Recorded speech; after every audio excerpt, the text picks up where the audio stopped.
Hello friends, kite coaching classes में आप सभी का स्वागत है। आपके ऑलरेडी 2 लेक्चर जो है ज्योग्राफी के हमने यूट्यूब पे जो है अपलोड कर दिए हैं। आज आपका तीसरा लेक्चर है ज्योग्राफी का।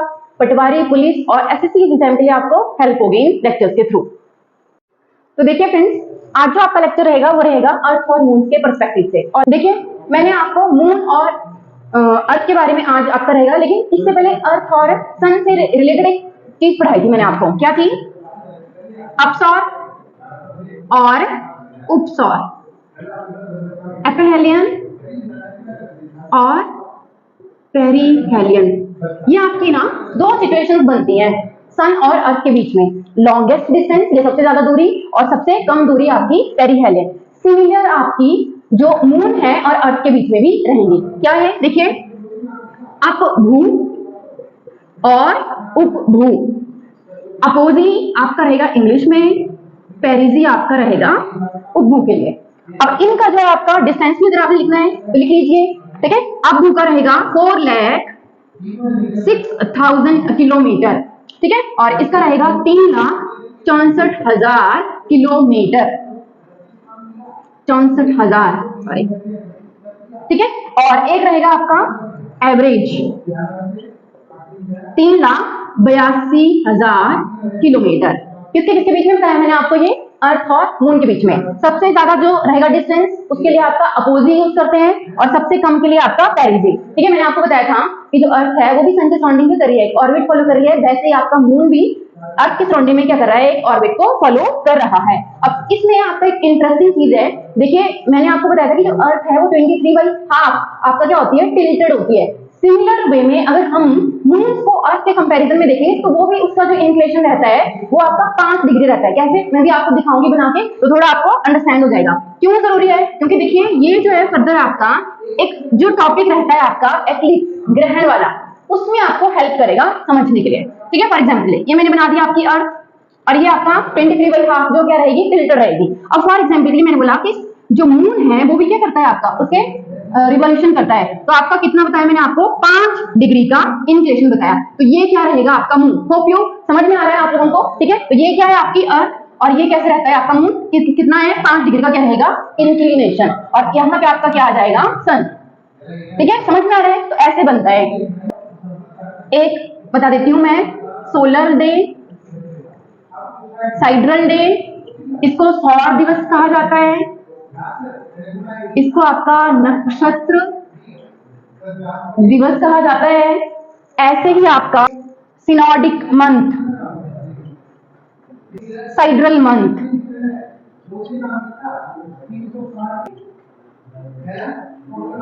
सौर मास, सॉरी चंद्र, ठीक है, चंद्र, और आपका नक्षत्र मास। जैसे ना मैंने आपको क्या बताया था फर्स्ट लेक्चर में कि बहुत सारी गैलेक्सीज हैं, फिर उनमें स्टार्स हैं, स्टार के सराउंडिंग में आपके क्या घूम रहे हैं? प्लैनेट्स। और प्लैनेट्स को फर्दर क्या है? उनकी नेचुरल सैटेलाइट या मून भी कहा जाता है, वो क्या करते हैं? सराउंड करते हैं। तो देखिए, ये जो फर्स्ट 2 आपकी सिचुएशन रहेंगी, सोलर डे नाम से पता चला है कोई प्लैनेट जो है वो सन के सराउंडिंग में क्या कर रहा है? अपना रिवोल्यूशन। वैसे ही नक्षत्र में आपका जो प्लैनेट जो है वो किसी स्टार के कंपैरिजन में आपका क्या करेगा? वो रिवॉल्यूशन करेगा। और सेम आपका उसी, जैसे फॉर एग्जांपल ये जैसे सन के सराउंडिंग में रिवॉल्यूशन करते हैं ना कि प्लैनेट्स, वैसे ही किसी फर्दर स्टार की अगर बात करें तो सराउंडिंग में आपका प्लैनेट, क्योंकि प्लैनेट तो घूम ही रहे हैं और पर्टिकुलर कोई आपका स्टार होगा उसके सराउंडिंग में, तो उसे क्या कहा जाता है? आपका नक्षत्र दिवस। अब यहाँ पे क्वेश्चन आता है कि जो सौर दिवस है वो हमेशा आपका नक्षत्र दिवस से बड़ा होता है।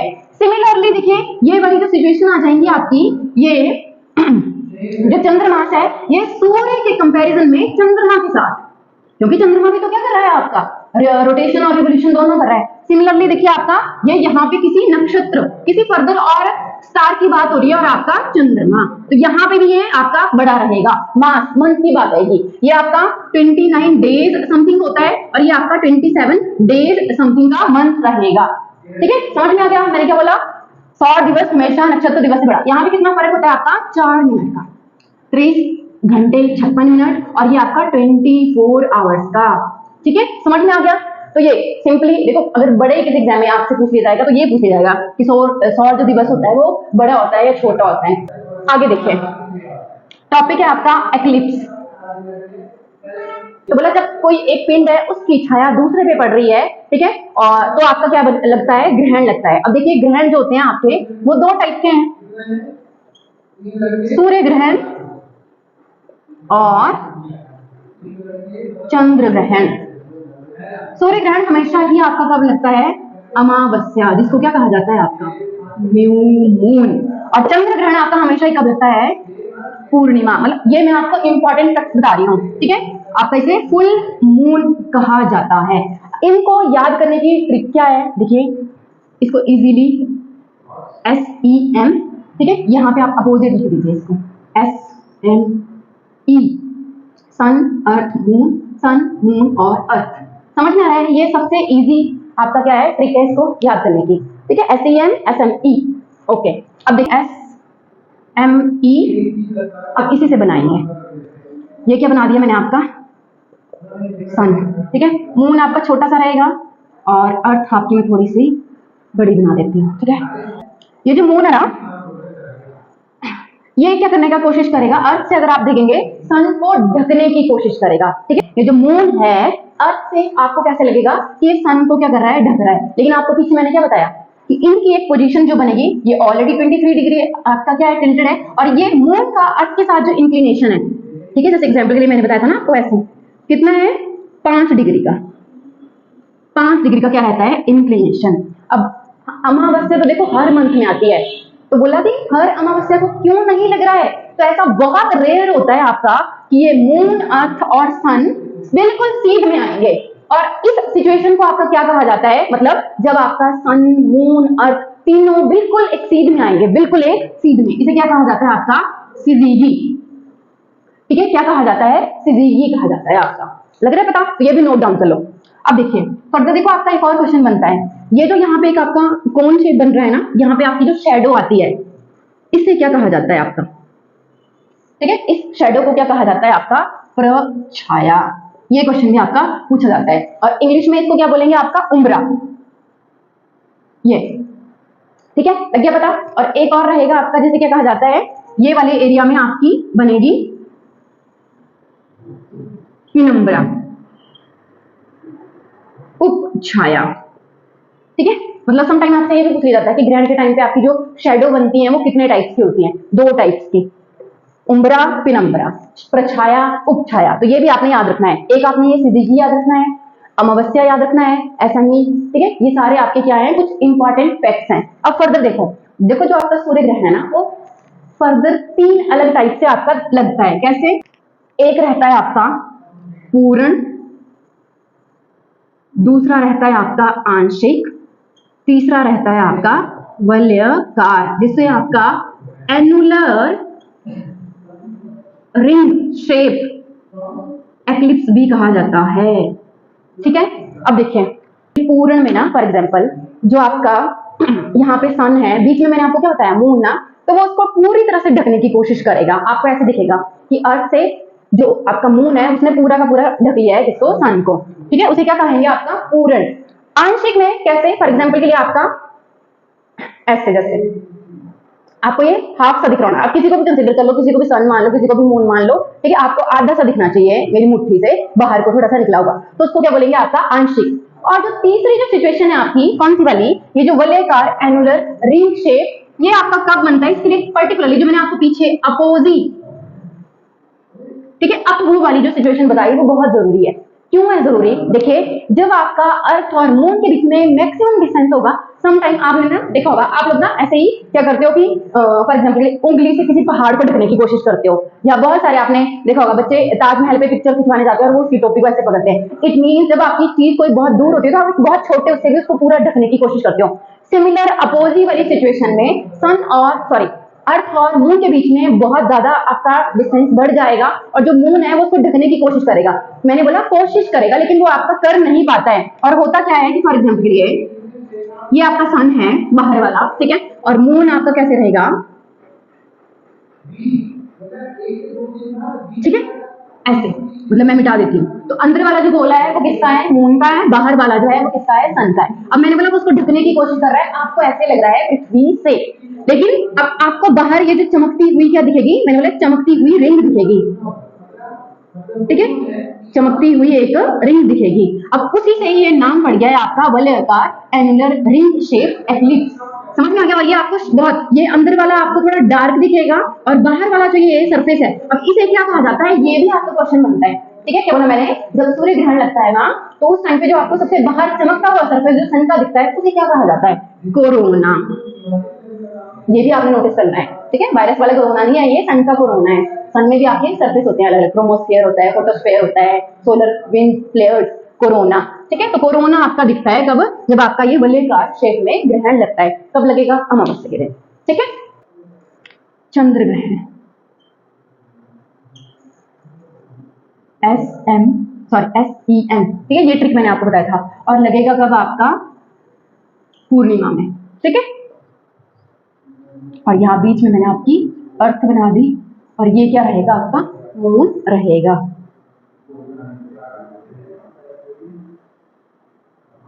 ठीक है,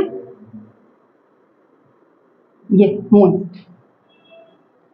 और देखिए तीनों में ही आपकी सिचुएशन क्या बनेगी, मैंने बोला कि जब वो बिल्कुल सीध में आएंगे। ठीक है, कौन कौन, सन, मून और अर्थ, तभी लगेंगे ग्रहण। अब सिचुएशन पीछे में आपका जो मून था यहाँ था, अर्थ आपकी यहाँ पे थी, तो आपका क्या लग रहा था, सूर्य ग्रहण। चंद्र ग्रहण में आपकी अर्थ यहाँ पे आ गई, मून यहाँ पे। और ये जो एक सिचुएशन बताई मैंने आपको, इसको क्या कहा जाता है, सिजीगी कहा जाता है। यही चीज आपको फर्दर अगले वाले चैप्टर में भी, टॉपिक में भी आपको क्या रहेगा, समझने में इंपॉर्टेंस जो है वो रहेगा। ठीक है, अब देखिए पूर्णिमा, मतलब बोलने का ये है कि हर पूर्णिमा को क्यों नहीं लग रहा है, तो वो जो मैंने आपको 5 डिग्री का जो इंक्लिनेशन बताया ना आपका, ठीक है, वो उसका सबसे बड़ा चक्कर है, ये रीजन है। और फैक्ट्स आपने क्या रखने हैं, पूर्णिमा। अब यहाँ पे भी आपका आधा, आंशिक और पूर्ण, इसमें कोई रिंग शेप वाला नहीं बनता, इसमें दो ही बनते हैं आपके, आंशिक और पूर्ण। आंशिक और पूर्ण जो मैंने आपको जैसे सूर्य ग्रहण में बताए। ठीक है, नेक्स्ट आपका जो टॉपिक रहेगा वो है ज्वार भाटा। जो आपके ओशियंस हैं, महासागर हैं, उनमें जो पानी होता है, ठीक है, वो दिन में ऊपर चढ़ता है और नीचे उतरता है। कहाँ पे, कोस्टल एरिया पे दिखेगा आपको ये। और ये जो फिनोमिना है ना, ये आपको किसी 1 2 10 सेकंड में, 2 मिनटों में, 3 मिनटों में नहीं दिखेगा। इसके लिए आपको लॉन्गर ड्यूरेशन पे वहां पे नोटिस करना पड़ेगा, तब जाके आपको दिखेगा। तो बोला जब भी समुद्र का कोस्टल एरिया पे जो पानी का स्तर है ऊपर उठता है, मैं लहर की बात नहीं कर रही हूँ, अगर आप वेव्स की बात करो, ठीक है, वो पानी में जो ये आती है, मैं उसकी बात नहीं कर रही हूँ, तो इससे कंफ्यूज नहीं करना है आपने वेव। इसे क्या कहा जाता है, आपका टाइड। और भाटा को क्या कहा जाता है, ईव। अब दोनों में डिफरेंस क्या है, टाइड और ईव में, जब पानी का स्तर, फॉर एग्जाम्पल मैं यहाँ बना देती हूँ थोड़ा सा, ठीक है, ये आपका आ गया लैंड, कॉन्टिनेंट वाला एरिया। ठीक है, और एग्जाम्पल के लिए ये आ गया आपका ओशन वाला एरिया। ठीक है, अब मैंने बनाना है टाइड, तो देखिए आपका समुद्र का जो स्तर है वो ऊपर बढ़ रहा है। ठीक है, धीरे धीरे धीरे ऊपर बढ़ रहा है, ये क्या बन गई आपकी टाइड। बोला दिन में आपका जो ज्वार भाटा है वो कितनी बार आता है, 2 बार। अब मैंने अकेला ज्वार नहीं बोला, ठीक है, क्या बोला मैंने, ज्वार भाटा, यानी कि ऊपर जाना फिर नीचे आना, ऊपर चढ़ना फिर से नीचे आना। ठीक है, समझ में आ रहा है। तो ये कितनी बार होता है आपका, 2 बार होता है। अच्छा, जब आपका ईव होगा तब क्या होगा, ये पानी का स्तर नीचे जाना शुरू कर देगा। ठीक है, यहां तक पहुंच जाएगा। ये वाली जो सिचुएशन बनेगी आपकी, उसे क्या कह देंगे, ईव भाटा। अब आता क्यों है ये ज्वार भाटा, ये आपका सबसे बड़ा क्वेश्चन जो है वो रहता है। ठीक है, तो आता क्यों है, बोला जो सन और मून है उनके ग्रेविटेशनल पुल के कारण, या फोर्स, जो भी बोलना है आपने। और दूसरा रीजन, ठीक है, किस किस की बताई मैंने, ग्रेविटेशनल पुल और फोर्स आपको सन और मून की। और दूसरा आपका रहेगा सेंट्रीफ्यूगल फोर्स, किसकी, अर्थ की। ठीक है, ये 3 आपके रीजन रहते हैं ज्वार भाटा के आने के। अब देखिए यहां पे भी आपका क्वेश्चन या किसी स्टेटमेंट में आपको पूछा जा सकता है कि किसकी ग्रेविटेशनल फोर्स जो है वो ज्यादा रहती है दूसरे के कंपैरिजन में। तो देखिए अर्थ से सन बहुत दूर है, मून नजदीक में है। मैंने लैख में बताया ना भी आपको, अपोजी और पेरेजी में वो लैख में डिस्टेंस है। जबकि जब मैंने आपको सन और अर्थ के बीच में बताया था तो वो आपका कितना था, 15 मतलब 15-20 लाख किलोमीटर, इतना बताया था मैंने आपको सन और अर्थ के कंपैरिजन में। यहाँ पे वो 3 to 4 लाख ही है जस्ट, समझ में आ रहा है। तो यहाँ पे मून की जो ग्रेविटेशनल पुल होता है या फोर्स होती है वो सन के कंपैरिजन में ज्यादा होती है, ठीक है। इट मीन अगर मून की सिचुएशन ऊपर नीचे हुई कहीं पे भी, किसके कंपैरिजन में, सन तो आपका जैसे एग्जांपल के लिए यहाँ ही है, और जो मून है वो कभी यहाँ पे आ रहा है, कभी ऊपर आ रहा है, कभी नीचे आ रहा है, कभी इस तरफ को आ रहा है, और यहाँ क्या है आपका अर्थ है, क्योंकि वो अर्थ के सराउंडिंग में भी तो आपका रिवॉल्यूशन कर रहा है ना, तो उसका फर्क पड़ेगा, जिसकी वजह से आपके जो ये टाइड है, ठीक है, ये जो ज्वार भाटा है ये भी आपका फर्दर टाइप्स का बनेगा, ठीक है। तो इसमें आपके दो टाइप्स आते हैं। पहले आप मेरे को बताओ कि इतना समझ में आया या नहीं आया। फॉर एग्जाम्पल के लिए कि जो आपका ज्वार भाटा आता है वो दो फोर्सेस की वजह से आता है, एक तो ग्रेविटेशनल फोर्स है, दूसरी आपकी अर्थ की सेंट्रीफ्यूगल फोर्स है, उसकी वजह से। अब यहाँ पे मैंने आपको बताया कि मून की सन के कंपैरिजन में ज्यादा है क्योंकि वो अर्थ के नजदीक है, ठीक है। अब फर्दर मैं आपको वो सिचुएशन बता देती हूँ। वो जो सिजीगी मैंने आपको पिछले वाले चैप्टर में पढ़ाया ना, उसी का यहाँ पे क्या रहेगा, रोल रहेगा, सिजीगी।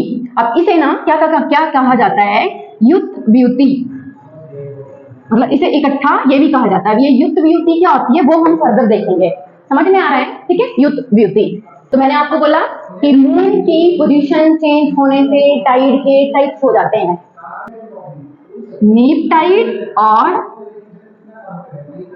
Spring Tide. स्प्रिंग को आपका दीर्घ भी कहा जाता है और इसे लघु कहा जाता है, ठीक है। स्प्रिंग टाइड, नीप टाइड, लघु और दीर्घ ज्वार। चलिए स्प्रिंग टाइड बढ़ाती हूँ, ठीक है, बड़ा वाला पहले बढ़ाती हूँ।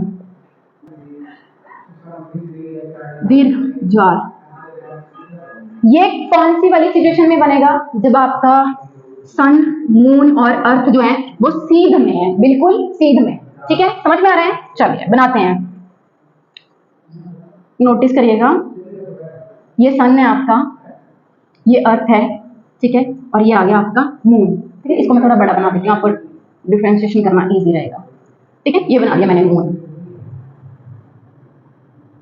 एक सिचुएशन आपकी ये है जब वो आपका सन और अर्थ के बीच में है मून, और दूसरा, ठीक है, यहाँ पे मैं लिख देती हूँ 1। अब दूसरी सिचुएशन, इसको मैं थोड़ा डाउटेड कर देती हूँ, थोड़ा डॉटेड लाइनिंग कर देती हूँ, तो आपको समझ में आ जाएगा, ठीक है। ये दो सिचुएशन समझ में आ गया। तो ये दो सिचुएशन आपकी बन रही है 1 और 2। इसमें कौन सा बनेगा आपका, स्प्रिंग टाइड, जब सीध में है ये। अच्छा, ये वाली जो सिचुएशन है जब सन और अर्थ के बीच में आपका मून है, तो इसे कहा जाता है कंजक्शन, युति, ठीक है, यहाँ पीछे लिखा था मैंने, कंजक्शन, युति, और इसे कहा जाता है युति। अपोजिट में है ना, सन के अपोजिट में है मून अर्थ, ठीक है, तो इसे कहा जाता है अपोजिशन, अपोजिशन। तो ये नोट डाउन कर लेने हैं आपने। अब एक और चीज, पूर्णिमा और अमावस्या। पूर्णिमा और अमावस्या ये दोनों जो आपकी चीज वो रहेंगे, इनमें आपका क्या आता है, स्प्रिंग टाइड आता है। तो ये वाली जो सिचुएशन है आपकी, इसे क्या कहा जाएगा, पूर्णिमा, इस तरफ जब आपका रहेगा, ठीक है, और यहाँ पे जो रहेगा आपका उसे क्या कहेंगे, अमावस्या। तो आप अपने नोट्स में ना ऐसे करके इसको बना सकते हो, याद करना थोड़ा इजी रहेगा आप लोगों के लिए, ठीक है। ये वाली सिचुएशन अमावस्या, ये सॉरी पूर्णिमा, और ये वाली आपकी अमावस्या। सीध में है, सिजीगी बनेगा, कंजक्शन बनेगा, ऑपोजिशन बनेगा, ठीक है। इसे क्या बोलेंगे आपका, स्प्रिंग टाइड, दीर्घ ज्वार। अच्छा, एक और चीज देखिए, दीर्घ ज्वार में जो आपका नॉर्मल जो ज्वार रहता है उससे 20% बड़ा ज्वार आता है, मतलब पानी का जो स्तर है वो 20% और ऊपर चढ़ेगा आपका। अब क्वेश्चन यहाँ पे आपका क्या आ जाएगा, तो फिर कि विश्व में सबसे बड़ा ज्वार जो है आपका वो कहाँ आता है, ठीक है। तो कैलिफोर्निया सुना होगा आपने, स्टेट है यूएसए का, कौन से वाले कोस्ट पे, मैं थोड़ा आगे आपको वीडियो में नहीं दिखेगा, आपका जो है नॉर्थ अमेरिका का जो है वेस्टर्न कोस्ट, ठीक है। क्या बोला मैंने, यूएसए में नॉर्थ अमेरिका जो आपका कॉन्टिनेंट है उसका कैलिफोर्निया जो है वो कौन से वाले कोस्ट पे लाई करता है, वेस्ट कोस्ट पे, ठीक है, कैलिफोर्निया। तो कैलिफोर्निया में खाड़ी रहेगी आपकी ऑब्वियसली, जिसे क्या कहते हैं, फंडी की खाड़ी,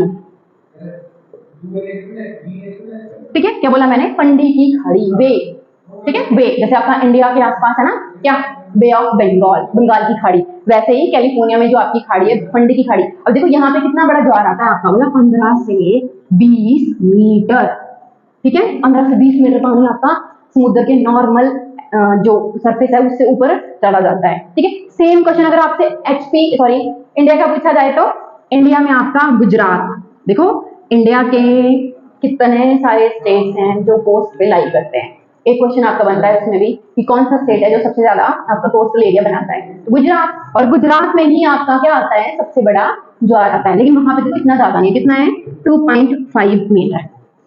2.5 मीटर भी बहुत होता है, ठीक है। नॉर्मल इंसान जो होता है आपका वो 1.5 मीटर का होता है, तो देख लो आपका 2.5 मीटर पानी जो है वो ऊपर जा रहा है, ठीक है। और ये फिनोमेना जो है आपका वो कुछ चंद सेकंड और मिनट का नहीं है, वो मैं आपको बताना भूल गई थी, आप नोट डाउन कर लो। तो मैंने आपको बोला था ना कि दिन में 2 बार आता है, तो जब आपका एक बार ऊपर जाएगा और नीचे आएगा तो कितना टाइम देगा, 12 घंटे 26 मिनट। ये नोट डाउन कर लो, 12 घंटे 26 मिनट, ठीक है। तो इट मीन्स ऊपर जाएगा फिर आपका नीचे आएगा, फिर से ऊपर नीचे, तो ये आपका एक दिन में 2 बार ऊपर नीचे होता है, ठीक है। लग गया पता?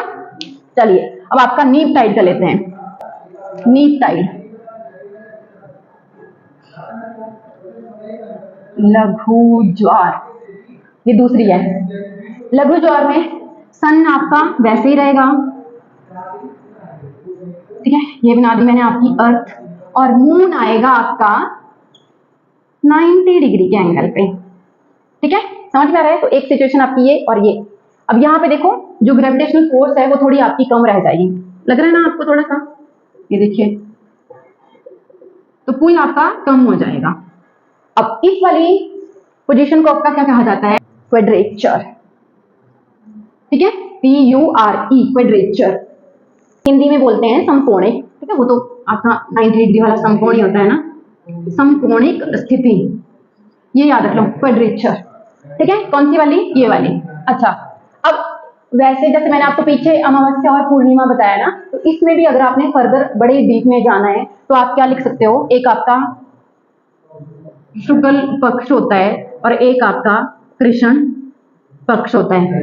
कृष्ण पक्ष जो होता है आपका पूर्णिमा से अमावस्या के बीच के 15 डेज, और शुक्ल पक्ष जो होता है आपका वो अमावस्या से पूर्णिमा के बीच के 15 डेज, ठीक है। अब ये कब लगता है आपका, ये जो मैंने नीप टाइड बताया, तो ये शुक्ल पक्ष की सप्तमी और कृष्ण पक्ष की अष्टमी, मतलब कि जो एवरेज है उससे भी कम आपका ज्वार उठ रहा है और भाटा, ठीक है। समझ में आ गया? तो इसको बोलते हैं आपका नीप टाइड।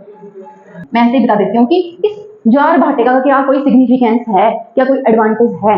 तो देखिए बहुत सारी जो कंट्रीज आपकी वो इस पानी का इस्तेमाल कर रही हैं, क्या करने में, एक तो आपका डैम्स बना के उसको क्या कर सकते हैं, आपका स्टोर भी कर सकते हैं, और उन्हीं डैम्स पे आपके क्या लगाए जा सकते हैं, हाइड्रो पावर प्रोजेक्ट्स, ठीक है।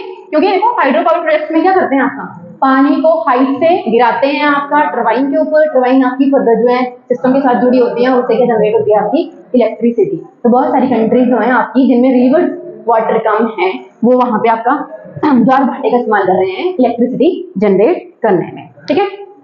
तो आशा करती हूँ आपको टॉपिक समझ में आया होगा, और YouTube में आप लोग कमेंट जरूर कर दीजिएगा आपको वीडियो अच्छा लग रहा है या नहीं लग रहा है, ठीक है। तो जल्दी मिलते हैं आपको नए वीडियो के साथ। Thank you.